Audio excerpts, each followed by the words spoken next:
Il y a du bricolage à faire. Tu as une autre solution. Ah oui, c'est Changer de système. Faire comme Galtier face à nous, passer à une défense à 4. C'est vrai.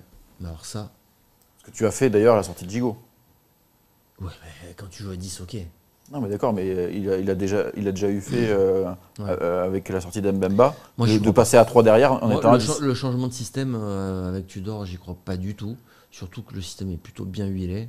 Je dois plutôt faire rentrer Touré s'il faut garder son système qu'avec ses pistons.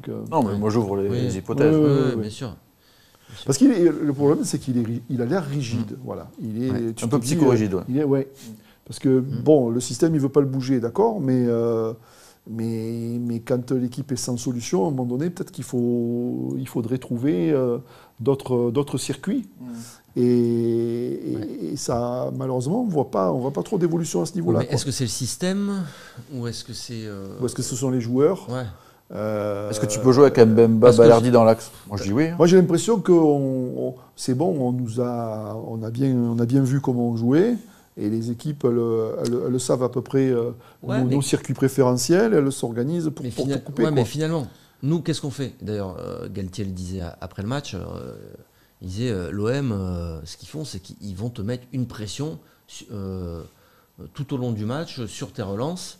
Et en fait, en récupérant très haut et rapidement le ballon, on peut se projeter et créer du déséquilibre comme ça. Est-ce que ça peut être prévisible? Oui, tu peux le prévoir, mais bon. Si t'es bousculé, t'es bousculé. Non, mais tu peux pas.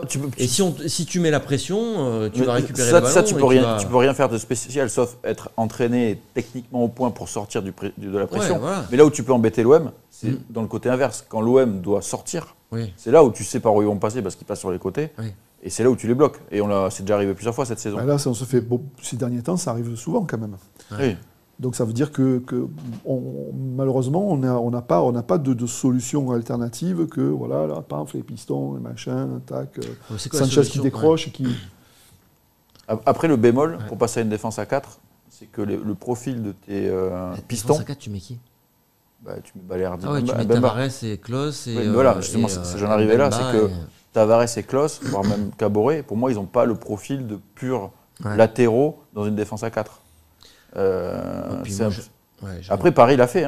Bernat et Hakimi, c'est pas des profils de défense à 4 non plus. Lui, a priori, il veut continuer dans cette voie-là. Lui, ça va beaucoup mieux pour son effectif. Après, est-ce que tu peux pas te poser la question à l'OM, du coup, si tu mets Tavares et Klose, là, ils vont moins monter forcément. Ils vont avoir des tâches défensives supérieures, mais du coup, tu auras un milieu en plus. Et ce milieu-là, ça va être Guendouzi, et du coup, tu auras un joueur offensif en plus.